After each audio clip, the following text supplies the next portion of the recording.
Some single-player games are fun for a few hours. Others completely pull you into their world and stay in your memory long after the credits roll.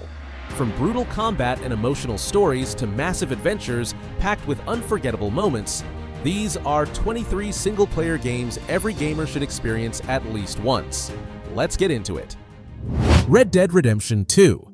There's a scene maybe a third of the way through where Arthur Morgan sits by a campfire just writing in his journal, and the weight of everything his life has been sits right there on his face without a single word of dialogue. No cutscene, no dramatic music swell, just a man and the fire, and a world slowly closing in around him.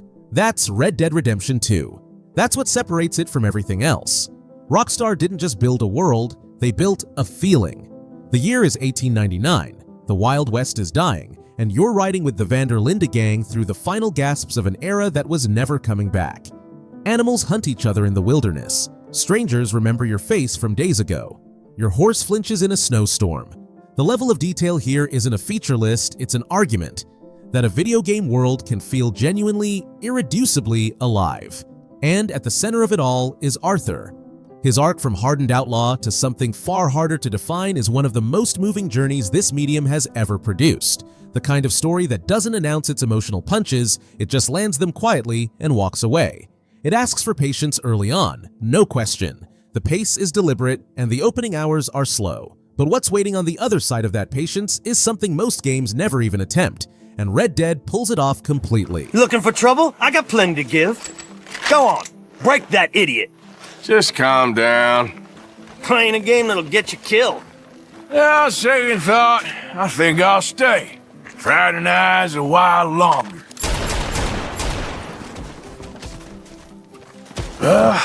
You're done. Come on, get bushwhacked, you coward. Look at you, all scared and yelling. You mighty close to biting the dust. Look at this. A woman in man's clothes. You idiots. You old Driscolls are pathetic. Kingdom Come Deliverance 2. There's no chosen one in Kingdom Come Deliverance 2. No ancient prophecy, no magical bloodline, no destiny waiting at the character screen. You are Henry, a blacksmith's son from a village that was burned trying to survive inside 15th century Bohemia while real historical events grind forward whether you're ready or not. That ordinariness is exactly what makes this world feel different from every other RPG you've played. Warhorse didn't build a fantasy kingdom with medieval dressing. They built medieval Bohemia, actual places, actual historical figures, actual sword-fighting techniques reconstructed into a combat system that punishes button mashing and demands you actually learn. You get hungry, you get dirty, weapons wear down from use, skills sharpen because you practice them, not because a number ticked upward. Commit a crime and the locals remember your face, and they will come find you. The whole world runs on a cause and effect logic that most games gesture at without ever truly committing. It's unforgiving in ways that will frustrate some players entirely, and the onboarding offers no apologies and no shortcuts.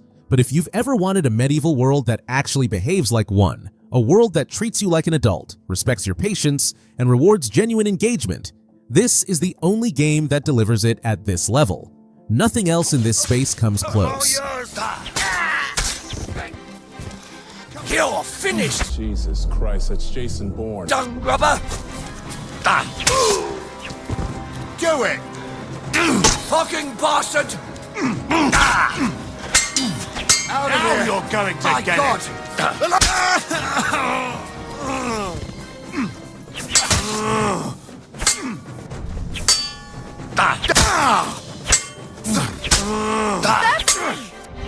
My God, what are you doing? Don't hurt him!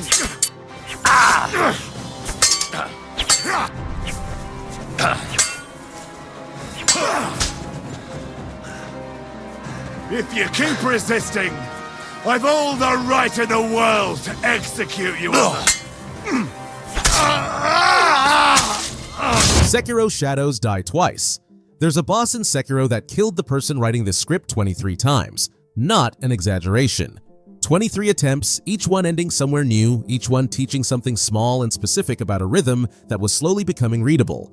And on the 24th, something unlocked. Not in the game, but in the player. The hands stopped panicking, the eyes stopped chasing, the deflects started landing, and what had felt like a wall turned into a dance. That transformation is what Sekiro is actually about. From software stripped away the RPG systems, the build variety, the option to grind your way past a difficult encounter, and left something purer and more demanding underneath. A combat philosophy built entirely around reading your opponent and meeting their aggression with perfect timing. You play as Wolf, a one-armed shinobi in a dark reimagining of feudal Japan, armed with a katana and a prosthetic loaded with gadgets that open up creative options without ever softening the core demand. The deflect is everything. Landed at the right moment and you chip away at posture, building toward a single, definitive killing blow that feels extraordinary every single time. It is punishingly difficult and offers no difficulty options and will not negotiate. But it also doesn't lie to you. Every death is a lesson. Every failure is information. The satisfaction of mastering something this demanding is a feeling very few games can manufacture. I must destroy you. Count Sekiro!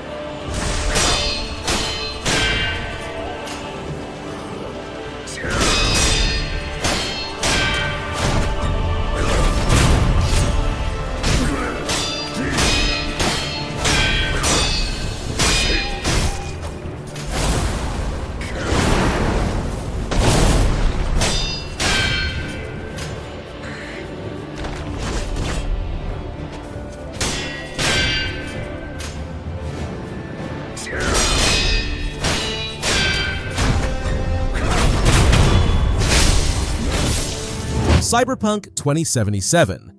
Night City doesn't welcome you. It tolerates you briefly while figuring out how to take everything you have.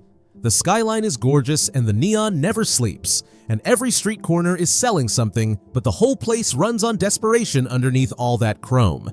And Cyberpunk 2077 builds its entire story around a city that chews people up and treats it as ambient noise. You play as V, a mercenary trying to carve out a name in a place where names only matter if you survive long enough to spend them.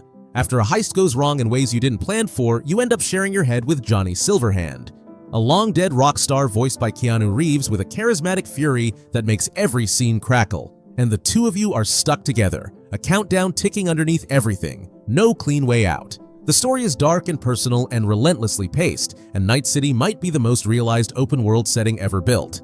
Dense, layered, alive in ways that reward just wandering without a quest marker. The 2.0 update overhauled combat and the skill systems completely, and the Phantom Liberty expansion is genuinely one of the best DLC experiences in recent memory. If you bounced off this one at launch, that version of the game no longer exists. What's here now is something worth losing yourself in completely.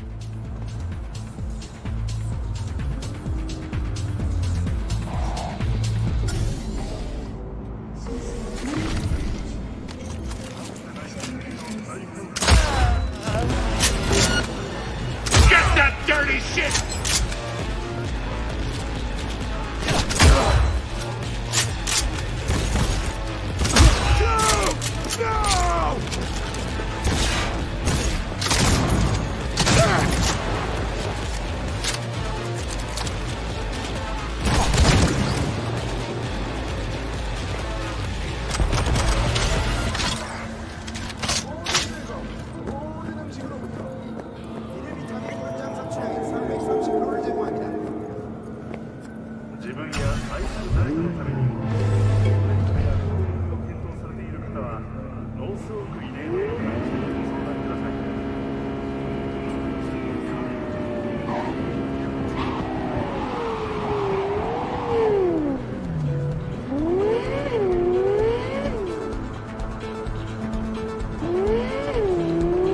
Ghost of Tsushima.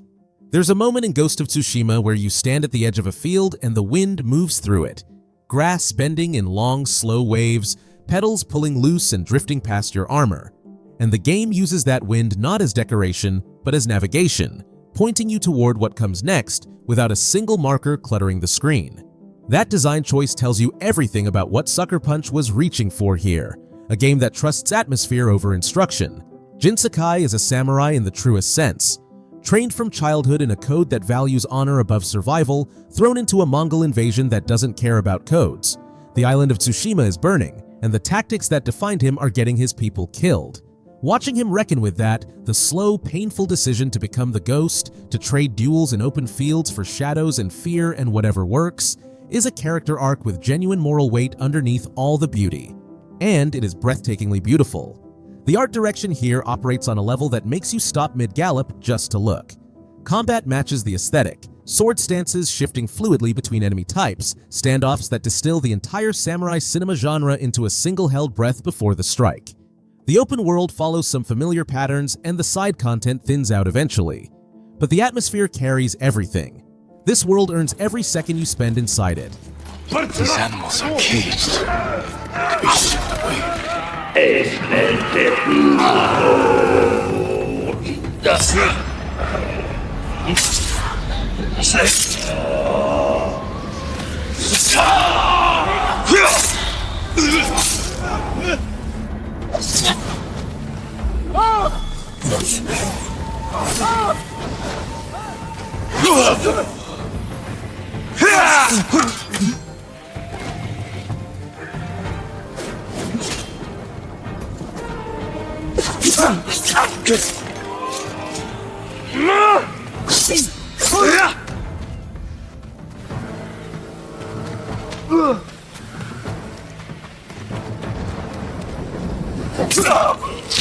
Elden Ring. Nobody tells you about the first time you crest a hill in Elden Ring and the whole lands between opens up below you. Castles in the distance, a massive tree bleeding golden light into the sky, ruins scattered across the plains like something enormous, used to stand there and simply stopped. That moment of scale, of pure unearned wonder, is what From Software built their entire open world around. You are the Tarnished, an outcast returning to a land that's been broken by gods and left to rot, and the game gives you almost no hand-holding about where to go or what any of it means. You just walk into it. And yes, it will destroy you. Enemies hit with a weight that feels personal. Some bosses will kill you in 2 strikes and not apologize for it. But here's the thing that separates Elden Ring from everything that came before it in this lineage. When a wall stops you cold, you just go somewhere else. The open world isn't decoration, it's the difficulty system. Go explore, find a new weapon, uncover a hidden dungeon. Come back to that boss 2 hours later and feel the shift. That freedom makes it the most welcoming From Software game without softening a single edge of the challenge. And the sense of discovery never stops. There is always something waiting just past the next fog wall, just over the next ridge, just beneath the surface of a world that rewards curiosity like nothing else.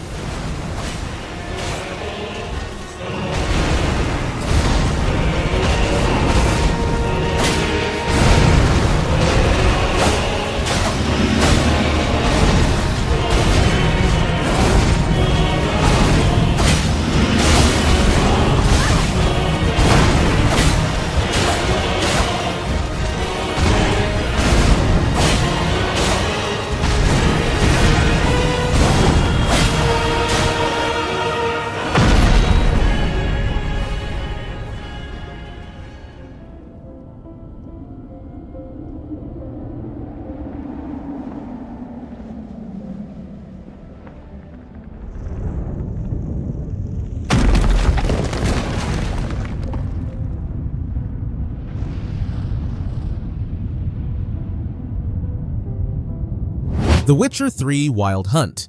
There's a side quest in The Witcher 3 where you help a man look for his missing wife. It takes maybe 40 minutes. It has better writing, more genuine moral weight, and a more affecting ending than the entire main campaign of most other RPGs. That's not an accident. That's a design philosophy, and CD Projekt Red applied it to every corner of a world that spans 3 massive, wildly different regions packed with more life than most studios manage in an entire franchise. You play as Geralt of Rivia, a monster hunter for hire who's gruff and weathered and quietly carrying more feeling than he ever lets show, searching a war-torn land for his adopted daughter while the world burns around him.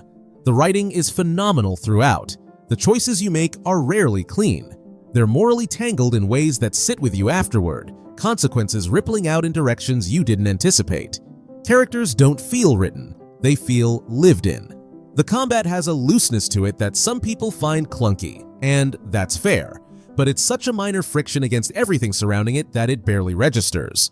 And then there are the expansions, Blood and Wine, Hearts of Stone, both of which are widely considered among the finest DLC ever made, each one substantial enough to be its own game entirely. You're not buying one RPG here, you're buying 100 hours of something genuinely extraordinary.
The Last of Us Part 1.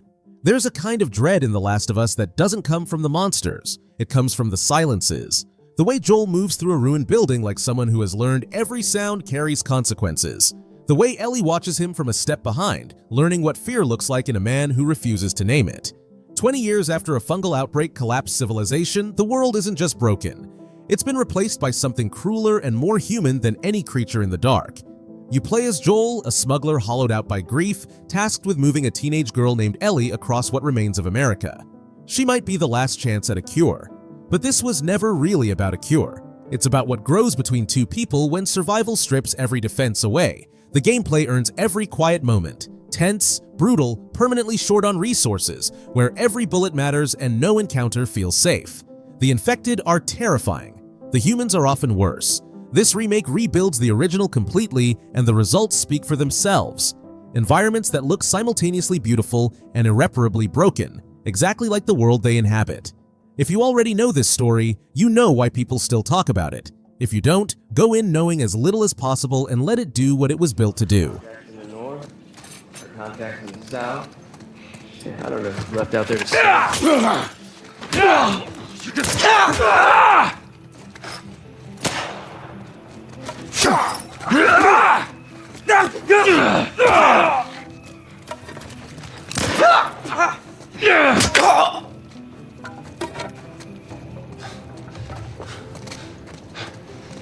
Don't let him get away! Now, dipshit!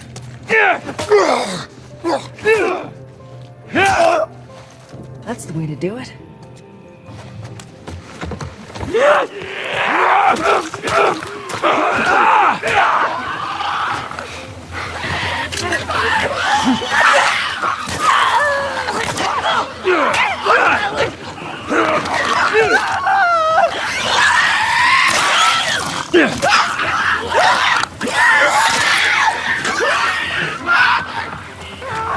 Crimson Desert.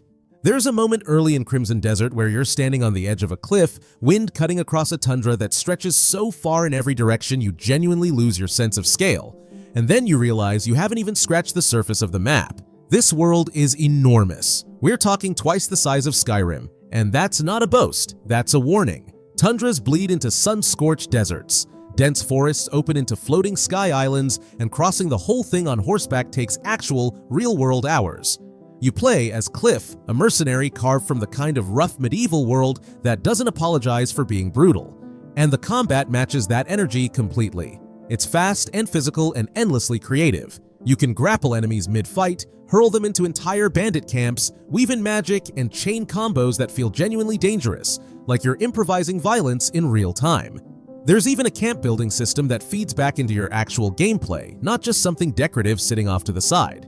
Now, the menus are clunky, and the main story doesn't hit as hard as everything around it. The controls take some adjustment. But as a pure open sandbox, a world you can wander into and lose 3 hours without realizing it. Very few games this generation come close to the sheer ambition Crimson Desert puts on screen.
Baldur's Gate 3.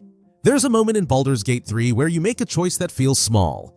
A throwaway line of dialogue, a decision you barely paused over, and 3 hours later the game loops back around and shows you exactly what that choice cost. Not with a notification or a cutscene flag, just quietly, in the way a character looks at you differently, or doesn't show up at all. That's the texture of this thing. Larian Studios built a world that actually listens to what you do, and the gap between that promise and the reality of most RPGs that make it is enormous. You wake up with an alien parasite burrowing toward your brain, turning you slowly into something you don't want to become, dropped into the Forgotten Realms with a party of companions who each carry enough story to anchor their own game entirely. The turn-based combat is deep and tactical, rewarding creative thinking over raw power. Dropping a chandelier, shoving an enemy off a cliff, casting a spell you know will cause absolute chaos.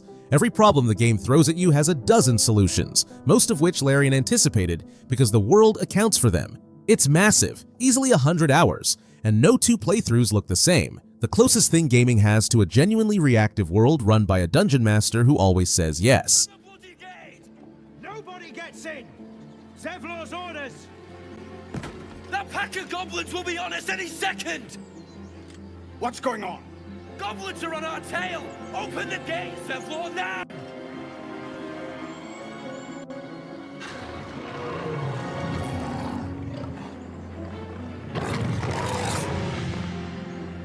By the 9 hells! Open the gates!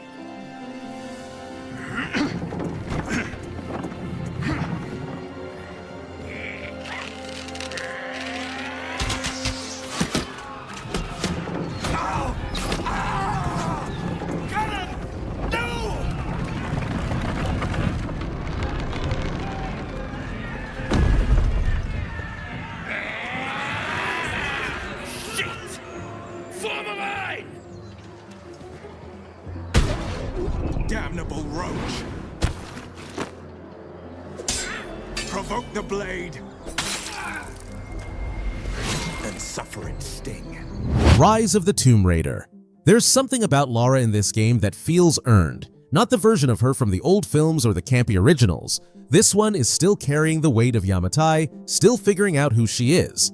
And yet she throws herself into the frozen wilderness of Siberia anyway, chasing an artifact that might grant eternal life, while a shadowy organization called Trinity hunts her down. That tension between fragility and determination is what makes her compelling here, and the game leans into it hard. Siberia is gorgeous in that harsh, unforgiving way. Snow-heavy forests, ancient ruins buried under ice, tombs that feel like they've been waiting centuries to be disturbed. And those tombs are finally worth the name. These are massive environmental puzzles built around physics and patience, and cracking them open is some of the most satisfying gameplay in the series. Combat gives you real flexibility too. You can ghost through entire sections with a bow, kick the door in and go loud, or blend both on the fly depending on how the moment feels. The story is a little predictable in places, and the trilogy around it tells a more complete arc overall. But as a pure action-adventure experience, a game that wants to take you somewhere beautiful and genuinely test you against it, this sits right at the top of what the rebooted trilogy has to offer. And honestly, it's not particularly close.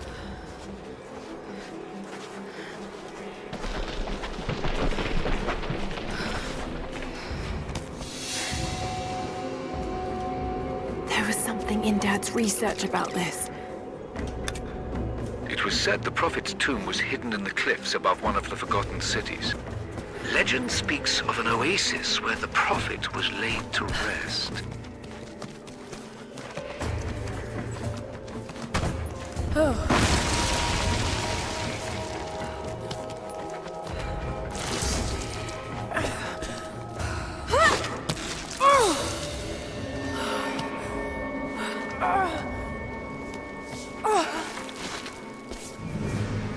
Something's here.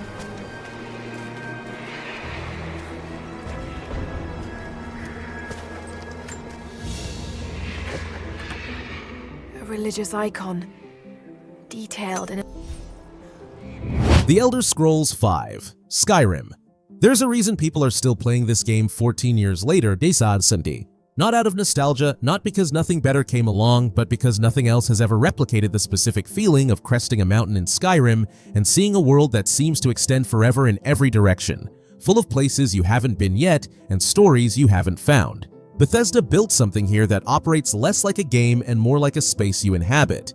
You are the Dragonborn, ancient power, prophecy, a destiny that the game offers and then immediately steps aside to let you ignore entirely in favor of whatever you actually want to do. And that freedom is genuinely total. Noble hero or hired blade, master mage or creature of the night, a man who just wants to own property in every hold and get married and never think about Alduin once. All of it is available, none of it judged. The main quest exists as an anchor point you can drift from for hundreds of hours without the world noticing. Dungeons pile up on the map faster than you clear them. Guilds pull you in different directions. A stranger in a tavern sends you somewhere strange and the detour becomes the whole evening. And with a modding community that has spent over a decade rebuilding and expanding and reinventing it, there is genuinely no ceiling on what this world can become. People don't return to Skyrim, they just never fully leave.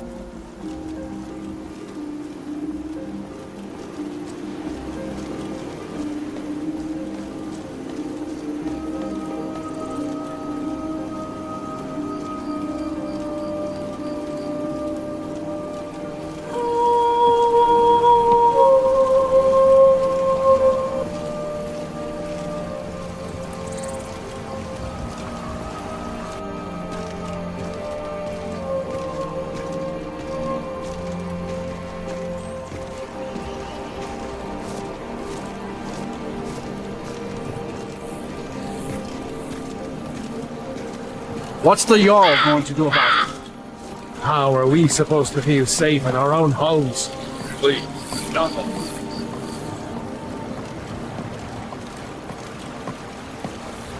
Mass Effect Legendary Edition. There's a crew member in Mass Effect who, if you make the wrong call at the wrong moment, doesn't make it to the end. And the weight of that loss is different from most games because you spent 30 hours with them, learning their history, earning their trust, making choices that shaped who they became. By the time it matters, they're not a character anymore. They're someone you know. That intimacy across 3 games and hundreds of hours is what the Mass Effect trilogy has always been about, and the Legendary Edition packages all of it into one of the most ambitious storytelling achievements the medium has produced. You are Commander Shepard, humanity's answer to a threat so large and ancient that the galaxy's survival requires convincing every faction inside it to stop hating each other long enough to fight. The decisions you make in the first game echo into the second and ripple all the way through the third, shaping who lives and who doesn't with a consistency that constantly surprises you. Companions carry entire emotional arcs across the full trilogy. Romances deepen over years of shared danger. The combat improves with each entry, becoming genuinely excellent by the third. But the reason people are still fiercely attached to this series long after finishing it isn't the mechanics, it's the crew. It's the galaxy you built relationship by relationship, choice by choice. There is nothing else quite like saying goodbye to it.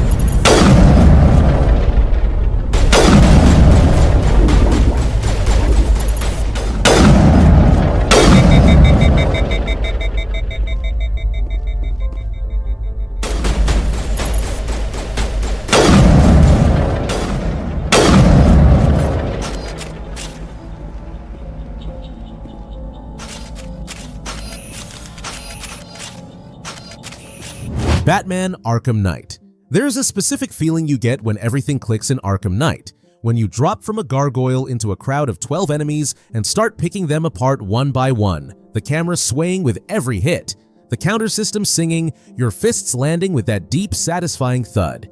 It's not just good combat, it makes you feel like you actually are Batman. Not pretending to be, not imitating him, you are him. Rocksteady spent 3 games perfecting this formula, and Arkham Knight is where every piece of it comes together in one spectacular, rain-drenched finale. Gotham itself is the atmosphere here. Neon reflections pooling on wet streets, fog curling between skyscrapers, the kind of city that feels genuinely alive and genuinely dangerous at 3 in the morning. And the story doesn't play it safe. It drags you deep into Batman's head, into his worst fears, his darkest doubts, and Mark Hamill's Joker is so unhinged and magnetic that every scene he's in feels electric. There are some stretches where the Batmobile gets overused, and if you're not feeling the tank combat, those sections drag. But what surrounds them, the investigation sequences, the villain encounters, the sheer scale of the thing, more than earns its place in the trilogy's legacy. Finish all 3 games absolutely, but this is the one that stays with you. Long time ago, I thought Dent was a bad. You know, back when Dent was pretty.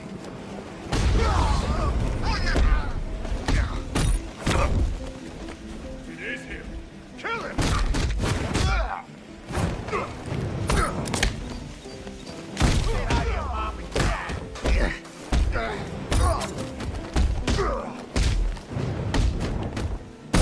Feeling lucky, playboy?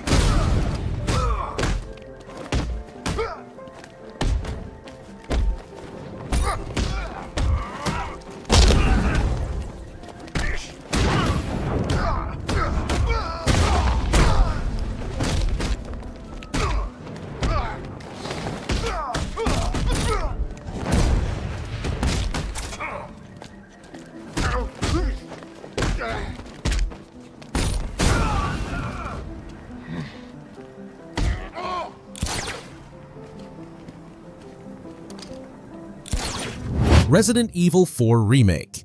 There's a village. That's all you need to know going in. A fog-drenched, torch-lit village in rural Europe where something has gone deeply, fundamentally wrong with the people who live there. And you walk into the middle of it completely alone, with a handful of bullets and the sinking feeling that this is only the beginning. Resident Evil 4 built its legendary reputation on that opening, and what's remarkable about this remake is that it takes something already considered untouchable and finds ways to make it better. Leon Kennedy is back, sent to rescue the president's daughter from a cult that gets stranger and more unsettling with every new area you push into, and the push is relentless. The pacing never lets you breathe for too long. There's always something around the next corner that you weren't expecting. What the remake adds to that foundation is control that feels genuinely modern. You move and shoot freely now, parry attacks with your knife, sneak up for stealth kills, and the whole thing flows with a rhythm that becomes genuinely addictive the longer you play.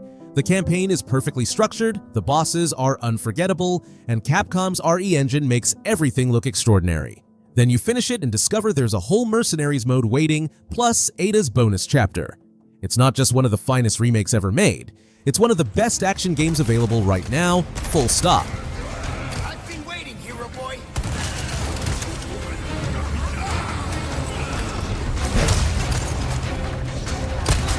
One down.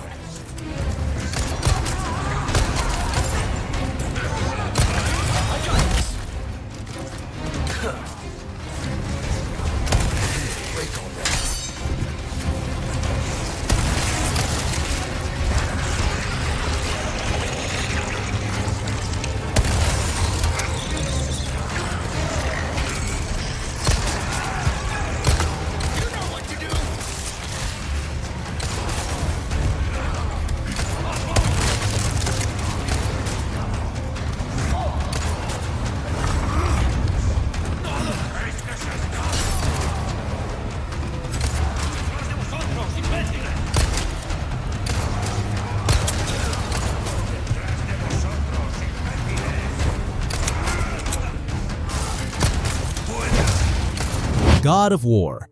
There's a shot early in God of War that the game holds for the entire runtime. A father and son standing slightly too far apart, neither one knowing how to close the distance. Kratos has spent his whole existence as a weapon. Rage was the only language he ever needed. And now he has a boy who asks questions he doesn't know how to answer, who needs things from him that no enemy ever demanded. And the gap between who Kratos was and who Atreus needs him to be is where the entire game lives. Santa Monica Studios took a franchise built on spectacle and Greek mythology and stripped it down to something quieter and far more difficult. A story about what it costs to change, told across a journey through the brutal, beautiful world of Norse legend. The combat rebuilt itself around that same restraint. The Leviathan axe is one of the finest weapons in gaming, heavy and precise, and the moment you throw it across a battlefield and recall it back to your hand never stops feeling good, not once in the entire game. Atreus fights beside you, calls out enemies, fills gaps you didn't know you had. What could have been an annoying escort mechanic becomes something genuinely collaborative.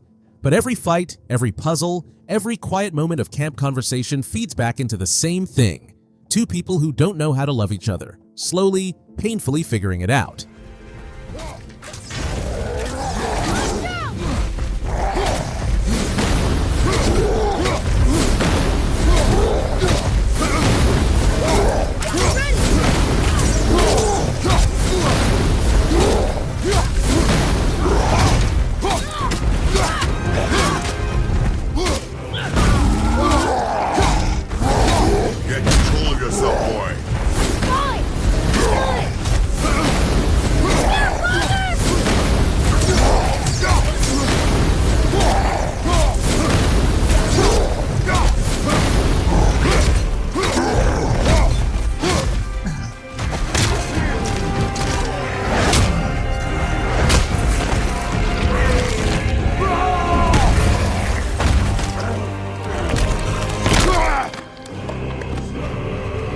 Marvel's Spider-Man.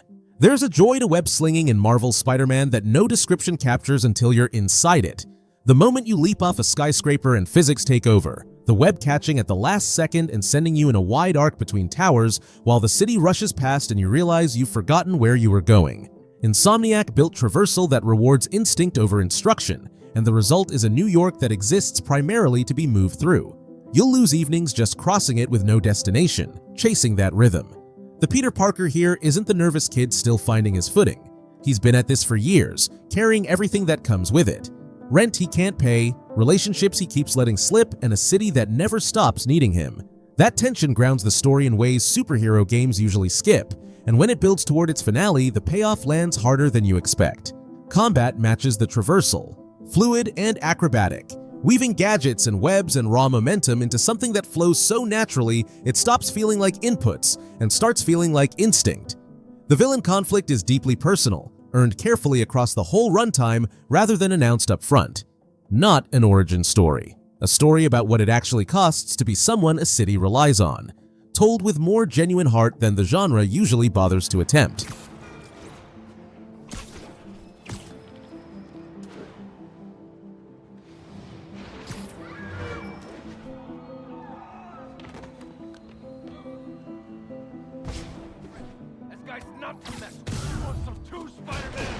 Is this the mosh pit? Great! Now cold!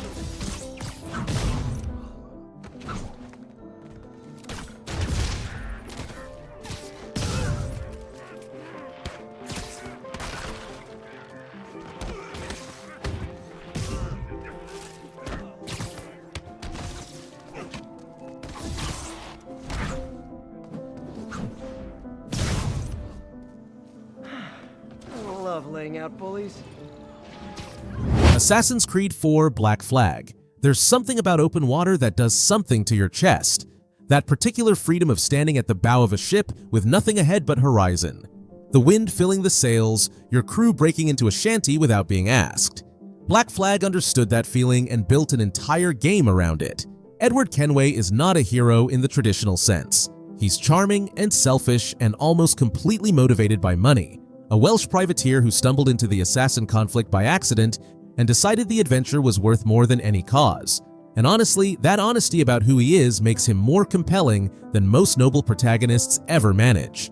The Caribbean Ubisoft built here is genuinely extraordinary.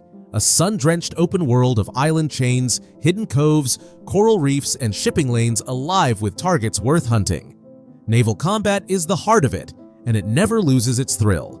Pulling alongside an enemy warship in a storm, both vessels taking fire, timing your broadside to cripple their rigging before swinging aboard with a cutlass. Nothing else in the franchise comes close to that energy. The land missions pull you back occasionally with their repetition, but the ocean always calls you home. And a full ground-up remake is arriving July 9th. Rebuilt visuals, fresh content, 10 new sea shanties. There has genuinely never been a better moment to set sail.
Lies of P. Nobody warned you it would feel this good to parry. Not dodge, not tank through, not grind until the numbers work in your favor. Just read the attack, time the block, feel the posture meter crack, and land the kill.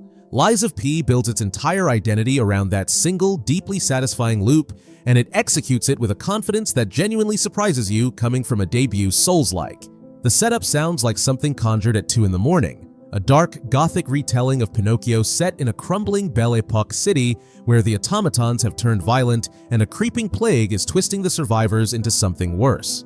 But Krat is stunning. It drips with Bloodborne's DNA, elegant and decaying and soaked in a dread that feels almost aesthetic, like the city itself is grieving. What makes the combat sing is the weapon system. You're not locked into whatever you find. You pull apart blades and handles and reassemble them into something entirely your own, and your mechanical arm adds another layer on top. Grappling hooks, flamethrowers, whatever the moment calls for. And unlike most games in this space, the story is clear and genuinely gripping, pulling you forward with real narrative momentum rather than cryptic item descriptions. The lies you tell along the way shape how it ends. Small choices, real weight. For a first attempt at this genre, it's a staggering achievement.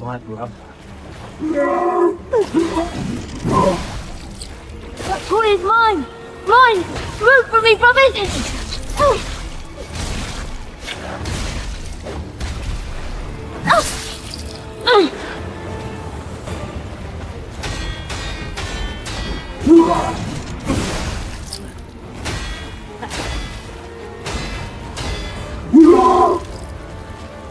Justice! It's my turn!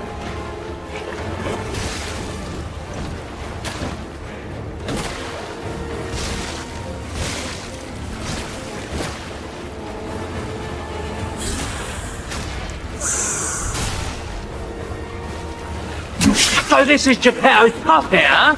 Gotta admit, he knows what he's doing.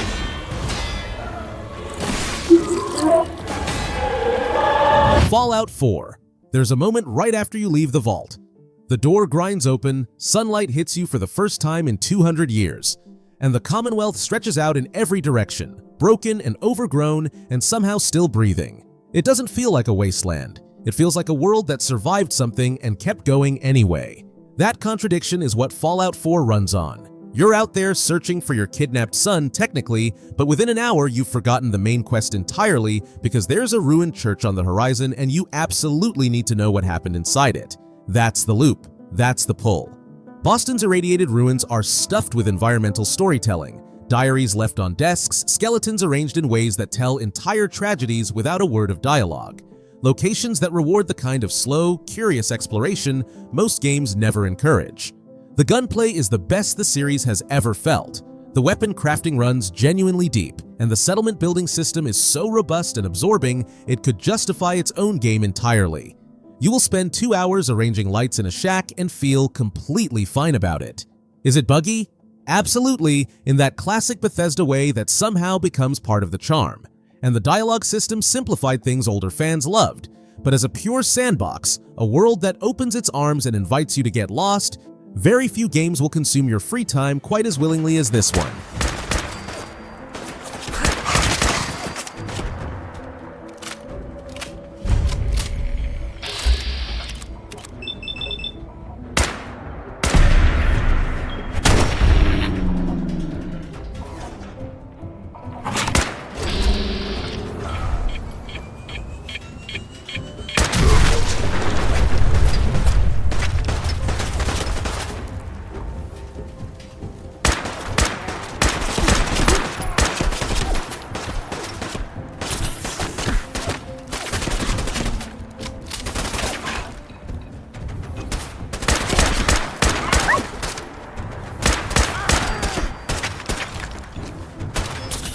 Devil May Cry 5.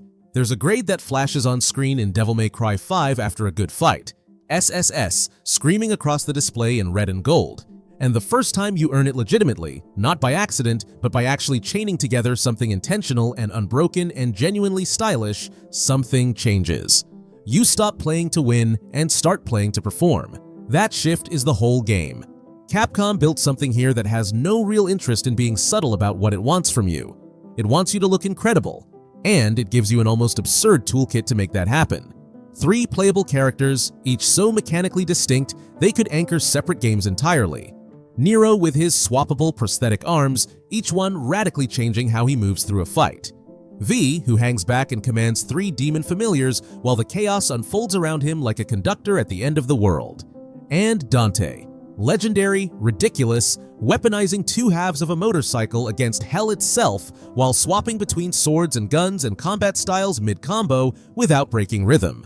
Every encounter is graded in real time, punishing repetition and rewarding variety, turning each room of demons into an improvised performance piece. The story is loud and gleefully over the top in all the ways you want from this franchise, but underneath the spectacle is combat design of genuine depth, a system that reveals new layers the longer you push against it.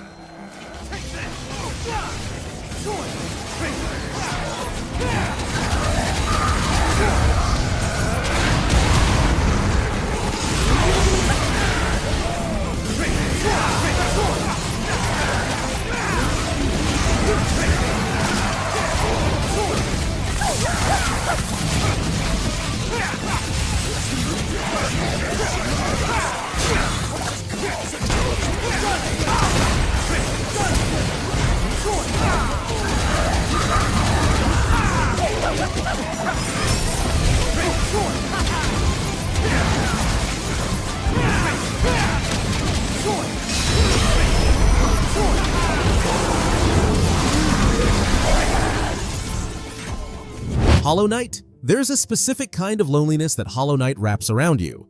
Not an unpleasant one, but the kind you feel exploring somewhere ancient and forgotten, somewhere that used to mean something to someone and no longer does. Hallownest is a ruined underground kingdom, labyrinthine and hand-drawn in quiet grief, and the game drops you into it with almost no explanation, trusting you completely to find your own way through. You play as a tiny, silent warrior. No backstory, no exposition dump, just a nail in your hand and a kingdom of bugs waiting to be understood. And understanding it is the whole point. Every corridor hides something, a new ability, a secret passage, a boss that will absolutely humble you the first 4 or 5 attempts. The combat is built around timing and precision rather than raw aggression, demanding patience without ever feeling unfair. 3 people made this. 3. And what they produced is one of the most densely crafted, atmospherically rich worlds in gaming history, wrapped around a mystery that reveals itself slowly and hits you harder the more you unravel it.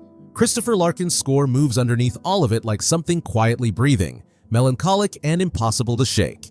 It won't hold your hand, it will occasionally frustrate you, but it'll also stay with you long after you've finished in ways that are genuinely hard to put into words.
NieR Automata.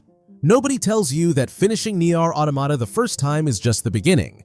You roll credits, sit back, think you understand what happened. Androids and machines, a war, a long-abandoned Earth.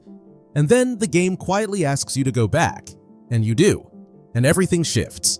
The second playthrough recontextualizes the first. The third tears the whole thing open. Platinum Games built the combat with their usual precision, fast, fluid, and constantly mutating. One moment you're hacking through enemies in a third-person brawl, the next the camera tilts and you're in a side-scroller, then a top-down shooter, the genre itself bending around the story's needs. 2B anchors it all, stoic and precise, hiding something enormous behind that composure. But the real subject here is existence itself, what it means to feel something when you were built not to, what purpose looks like when the war you were made for might be a lie. The game asks those questions with a sincerity that sneaks up gradually, and by the time the final ending lands, it hits with a force completely out of proportion to anything you were braced for. Underneath all of it, a soundtrack unlike anything else in the medium carries the emotion when words fall short. Go in blind. Don't let anyone tell you what's coming. Just play it all the way through.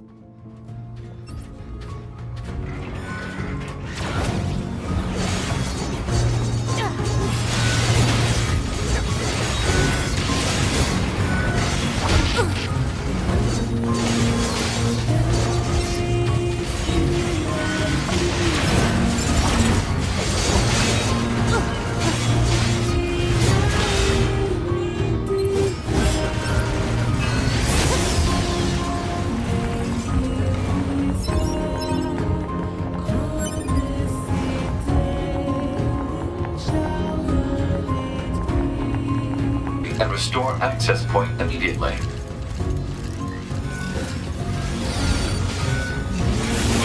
Plant life has claimed most of the central area. Big plants, too. Report. Records show that vegetation has grown to an abnormal size since the departure of humans.